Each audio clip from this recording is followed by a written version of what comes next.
તો ગુજરાતના ખેડૂતો માટે માઠા સમાચાર કહી શકાય। હવામાન વિભાગે કરી છે માવઠાની આગાહી। ભર શિયાળે ગુજરાતમાં થશે કમોસમી વરસાદ અને તેમાં તારીખ જે આપવામાં આવી છે 27 અને 28 ડિસેમ્બર। આ બંને દિવસોમાં ગુજરાતમાં માવઠાની આગાહી કરાઈ છે। હવામાન વિભાગે માવઠું ક્યાં થઈ શકે તેની વાત કરતા ટાંક્યું છે કે ઉત્તર ગુજરાત, દક્ષિણ ગુજરાત અને સૌરાષ્ટ્ર કચ્છમાં સામાન્ય વરસાદ થઈ શકે છે, જેમાં 27મીએ ઉત્તર ગુજરાત ઉપરાંત કચ્છ, સૌરાષ્ટ્રના ઉત્તરના ભાગોમાં માવઠું થઈ શકે। તો 28મીએ ઉત્તર ગુજરાતના બનાસકાંઠા, સાબરકાંઠા, અરવલ્લી, મહીસાગર ઉપરાંત દક્ષિણ ગુજરાતના મધ્યપ્રદેશ સરહદને અડીને આવેલા જિલ્લાઓમાં વરસાદ થઈ શકે।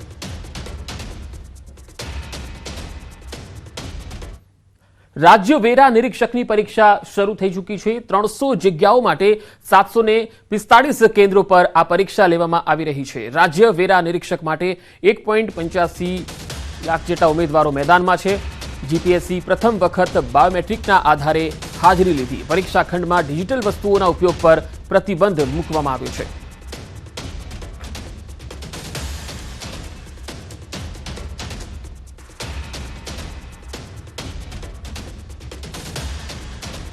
राज्यना 1.85 लाख उम्मीदवारों अत्यारे आ परीक्षा में बैठा है। परीक्षा खंड में डिजिटल वस्तुओं उपयोग पर प्रतिबंध है। राज्य वेरा निरीक्षक की आ परीक्षा शुरू थई चूकी है। स्टेट टैक्स इंस्पेक्टर की आ परीक्षा है, जेमां 1.85 लाख उम्मीदवारों है। 300 जेटली जग्याओं माटे आ परीक्षा लेवामां आवी रही है। द्वारका जामनगर हाईवे पर बाळकी मळी आवी छे। बरडिया गाम नजीक अवावरू जग्या परथी एक बाळकी मळी आवी। आ बाळकीनो अवाज सांभळता लोकोए पोलीसने जाणकारी आपी। द्वारका पोलीस द्वारा बाळकीने सरकारी होस्पिटल लई जवामां आवी। अंदाजे 3 થી 4 मासनी बाळकीने कोईए अवावरू जग्याए छोड़ी दीधी। कोना द्वारा नवजात बाळकीनो त्याग करायो तेनी शोधखोळ पोलीस करी रही छे।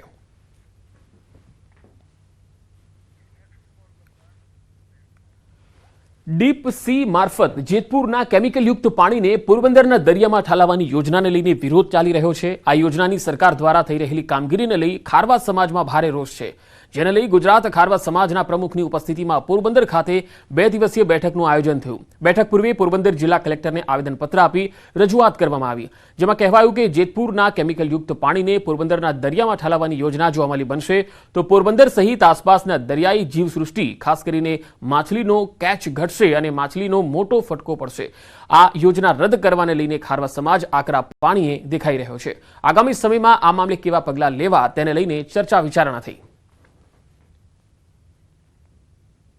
ગુજરાતના માછીમારોએ આ વસ્તુનો અનુભવ કર્યો છે કે દક્ષિણ ગુજરાતમાં અને કચ્છના દરિયા કિનારે ઝેરી કચરો કે ઝેરી પાણી ઉદ્યોગોનો નાખવાથી દરિયાની જીવન સૃષ્ટિ નાશ પામી છે અને આજે માછીમારોએ 60 નોટિકલ માઇલ સુધી ફિશિંગ કરવા જવું પડે છે।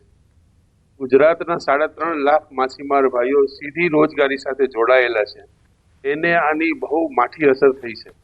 આજે કલેક્ટર સાહેબને અમે આખા ગુજરાતના મુખ્ય આગેવાનો બધા ભેગા થઈ અને જેતપુર જે પાણી સારી ઉદ્યોગનું શુદ્ધ કરેલું ગંદુ પાણી દરિયામાં આખા ગુજરાતમાં ઠલાવવાની પણ યોજના છે સરકારની, તો એના માટેનું એક આવેદન દેવા આવ્યા હતા અને મુખ્ય પ્રમુખોની સાથે આજે કલેક્ટર સાહેબે પણ એમને આશ્વાસન આપ્યું છે કે અમે તમારી આ વાત ધ્યાનમાં લઈ અને સરકારમાં આપણે રજૂઆત કરશે।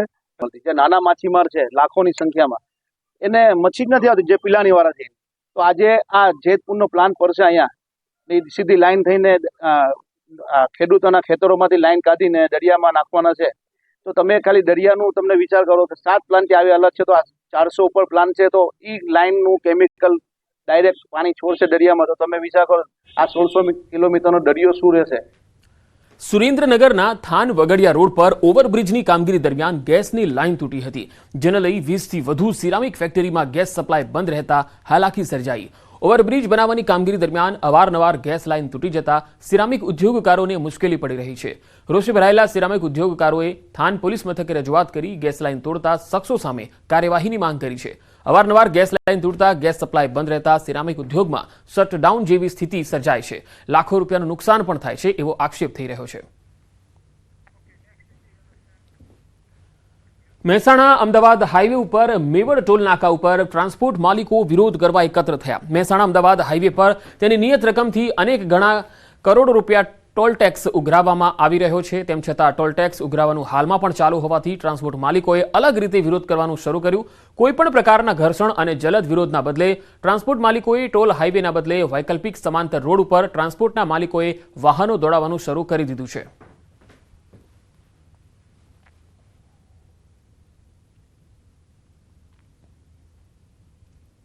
અને અમે કોઈ પણ જાતનું તોફાન વગર ગાંધી ચિંધ્યા માર્ગે રસ્તો ડાયવર્ટ કરીશું.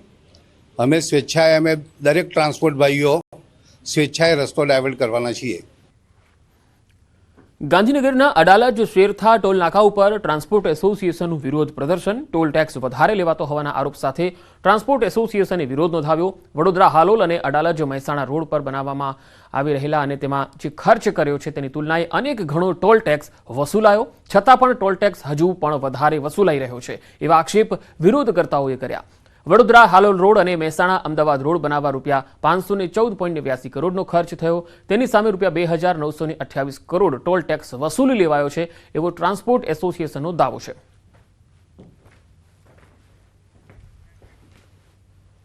અમદાવાદ સિવિલ હોસ્પિટલના એમ્બ્યુલન્સ ડ્રાઈવરોનો વિરોધ. 20 વર્ષથી નોકરી કરતા ડ્રાઈવરોને છૂટા કરવાના નિર્ણય સામે રોષ જોવા મળ્યો. 45 થી 50 વર્ષની ઉંમરે કોણ નોકરી આપશે તેવી ડ્રાઈવરોની ચિંતા છે. દર મહિને મળતું 5,000નું એલાઉન્સ પણ બંધ કરી દેવામાં આવ્યું હોવાની રજૂઆત છે. 2 મહિના પછી કાઢી મૂકશે તો પરિવાર બાળકોના ભવિષ્યનું શું થશે તેવી ડ્રાઈવરોને ચિંતા છે. મતલબ એ પૈસા બંધ કરી દીધા છે. તે અમારી માંગ એ છે કે ચાલુ તાત્કાલિક કરી દે એવી અમારી માંગ છે.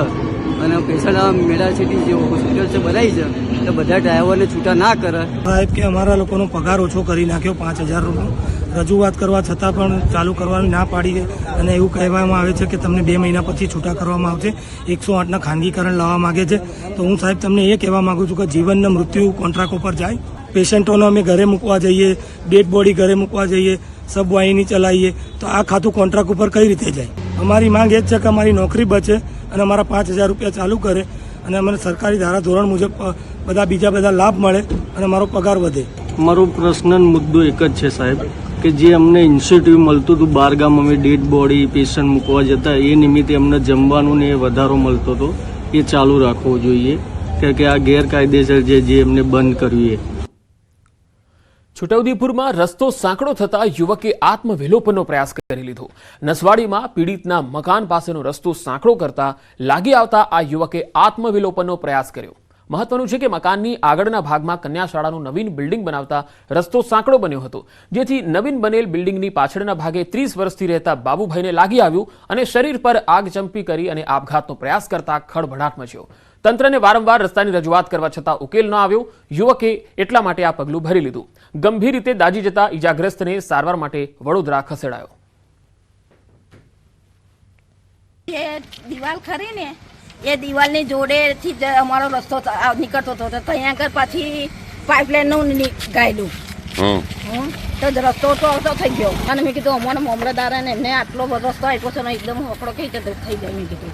અને આજ મેં કીધું દિવાલ તો આવતી નથી પેથી ઘડીએ આ મને ખડક તો પછી અમે બસાયા બિલ્ડિંગથી ઉપરથી નીચે આવ્યા, કેરોસીન નાખેલો પછી જાય આપણે એવું થયેલું સાહેબ. જૂનાગઢના ભવનાથ મંદિરના મહંતને લઈ સતત વિવાદ થઈ રહ્યો છે. મહંત હરિગીરી સામે ભૂતનાથના મહંત મહેશગીરીએ અનેક ગંભીર આક્ષેપો કર્યા તેમજ નિમણૂકને લઈને સવાલ ઉઠાવ્યા. ત્યારે સંકલન સમિતિની મળેલી બેઠકમાં જૂનાગઢના ધારાસભ્ય સંજય કોરડિયાએ નિમણૂક સામે સવાલ ઉઠાવ્યા હતા. તત્કાલીન કલેક્ટર રચિત રાજ તેમજ તેમની ટીમ સામે ગંભીર આક્ષેપો કર્યા. ભવનાથ મંદિરમાં ગેરકાયદેસર નિમણૂક થઈ છે. સંતો વચ્ચે ઝઘડાનું મૂળ કારણ આ ભ્રષ્ટ અધિકારી છે. ભવનાથ મંદિરની અંદર જે તે વખતે જે નિમણૂક થઈ છે એ ગેરકાયદેસર રીતે નિમણૂક થઈ છે. સંતોની વચ્ચે ઝઘડા થવાનું મુખ્ય કારણ આવા ભ્રષ્ટ અધિકારીઓ ભ્રષ્ટાચાર કરી અને આવા નિર્ણયો કરે છે એટલે આ ભવનાથ ક્ષેત્ર બદનામ થાય છે. રાજકોટમાં પેન્ડા ગેંગના સાગરીતોએ કરેલા હુમલાના સીસીટીવી સામે આવ્યા. કોઠારિયા રોડ નજીક સાગરીતોએ આતંક મચાવ્યો. પોલીસમેન ભરત ગઢવીના હત્યા કેસના સાક્ષીના ભાઈ પર હુમલો કર્યો હતો. રમેશ ગજેરા સહિત 3 શખ્સો પર છરી વડે હુમલો કરી દીધો. સમગ્ર મામલે ભક્તિનગર પોલીસ દ્વારા ગુનો દાખલ કરાયો. 3 દિવસ પૂર્વે બનેલી ઘટનાના સીસીટીવી સામે આવ્યા છે. પેન્ડા ગેંગના સાગરીતોએ જે હુમલો કર્યો હતો એની તસવીરો સીસીટીવીમાં કેદ થઈ છે. કોઠારિયા રોડ નજીક આ તમામ સાગરીતો છે તેમણે આતંક મચાવ્યો હતો. રીતસર આખો વિસ્તાર બાનમાં લીધો હતો. ગાડીઓમાં તોડફોડ કરી હતી. તસવીરોમાં જોઈ શકાય છે કે તેમનો આતંક એક આતંકવાદીથી કમ નથી. અને આ રાજકોટમાં ગુંડા રાજ થયું હોય એ પ્રમાણે આ ગુંડાઓ બેફામ બન્યા છે. ત્યારે પોલીસ હવે આ સમગ્ર મામલે તપાસ કરી રહી છે. વાત હવે એક સનસનીખેજ અકસ્માતની. થાઇલેન્ડમાં સર્જાયો ભયાનક અકસ્માત. આ તસવીરો જુઓ. એક સાથે 3 ગાડીઓની ધડાકાભેર ટક્કર થઈ ગઈ. આ ટ્રિપલ અકસ્માતના સનસનીખેજ સીસીટીવી સામે આવ્યા, જેમાં જોઈ શકાય છે કે 4 રસ્તા પર પૂરપાટ ઝડપે દોડતી 3 કાર ધડાકાભેર ટકરાઈ. આ દુર્ઘટનામાં એકનું મૃત્યુ થયું છે. કેટલાક લોકો ઇજાગ્રસ્ત થયા છે. અકસ્માતના હૈયું હચમચાવી દેનારા સીસીટીવી સામે આવ્યા.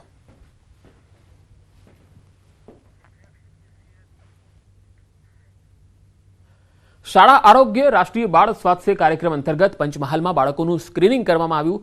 1 વર્ષમાં 3,53,619 બાળકોની આરોગ્યલક્ષી તપાસ થઈ, જેમાં 237 હૃદયરોગ, કિડની બીમારીના કેસ મળ્યા, જ્યારે કેન્સરને લગતી બીમારીના 23 કેસ મળી આવ્યા. આ સાથે અન્ય શારીરિક બીમારીઓના કુલ 58,460 કેસ મળી આવ્યા. આ તમામ બાળકોને નિઃશુલ્ક અને યોગ્ય સારવાર માટે અમદાવાદ ખાતે રિફર કરવામાં આવ્યા, જ્યારે અન્ય બીમારીવાળા બાળકોને ગોધરા સેન્ટર ખાતે સારવાર અર્થે રખાયા છે. તમામ બાળ દર્દીઓની આરબીએસકે ટીમ દ્વારા હોમ વિઝિટ કરવામાં આવી રહી છે. તમામ તાલુકાઓમાં આરબીએસકે મેડિકલ ઓફિસરની મોબાઈલ હેલ્થ ટીમ દ્વારા નવજાત શિશુથી લઈને શાળામાં 18 વર્ષ સુધીના તમામ બાળકોનું વર્ષમાં આંગણવાડીમાં 2 વાર અને શાળામાં 1 વખત 4D સ્ક્રીનિંગ કરવામાં આવે છે. આ સ્ક્રીનિંગ દરમિયાન જે 4Dની ખામી મળી આવેલા બાળકોમાં મુખ્યત્વે જોવા જઈએ તો હૃદયના નવા બાળકો 257 મળેલ છે, કિડનીની તકલીફવાળા 43 બાળકો અને કેન્સરની ખામીવાળા 23 બાળકો નવા સ્ક્રીનિંગ કરેલ છે. આ જે ગંભીર બીમારીવાળા બાળકોને સુપર સ્પેશિયાલિટી સારવાર માટે અમદાવાદ ખાતે રેફરલ કરેલ છે અને એ બાળકોનું ટીમ દ્વારા ઘરે જઈને ફોલોઅપ નિયમિત રીતે લેવામાં આવે છે. પ્રધાનમંત્રી નરેન્દ્ર મોદીએ આગામી વર્ષ 2025 સુધીમાં ટીબી હારેગા દેશ જીતેગા ઝુંબેશ અંતર્ગત ટીબી રોગ નિર્મૂલન કરવા માટે આહવાન કર્યું, જેના ભાગરૂપે એક્સરે વાનને લીલી ઝંડી આપી પ્રસ્થાન કરાવી. આ એક્સરે વાન ભાવનગર જિલ્લાના તમામ તાલુકાઓના ગામોમાં જઈ નિક્ષય શિબિરનું આયોજન કરશે. એક્સરે મોબાઈલ વાન થકી શંકાસ્પદ દર્દીઓ અને છેલ્લા 5 વર્ષમાં દવા લીધેલ ટીબીના દર્દીઓના કુટુંબીજનો, 60 વર્ષથી વધુ વય ધરાવતા લોકો, ડાયાબિટીસ, આલ્કોહોલ તથા તમાકુ સેવન કરતા લોકો જેવા અનેક લોકોમાં ટીબીના શંકાસ્પદ લક્ષણો મુજબ એક્સરે કરીને ટીબીના રોગને અટકાવવાની કામગીરી કરવામાં આવશે. 100 દિવસ ટીબી કેમ્પેઇન થકી ટીબીના તમામ કેસોને વહેલાસર શોધી તેમને સારવાર પર મૂકી સંક્રમણની કડીને તોડી શકાશે. એમાં મુખ્ય આધાર એક્સરે ઉપર છે.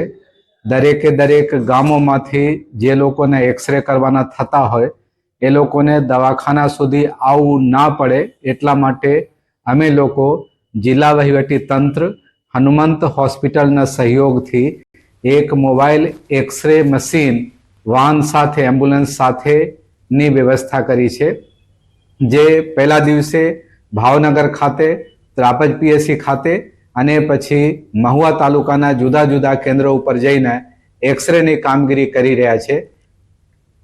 આગળ વધુ સમાચારો પર નજર કરીશું. હાલ રોકાઈશું એક બ્રેક માટે.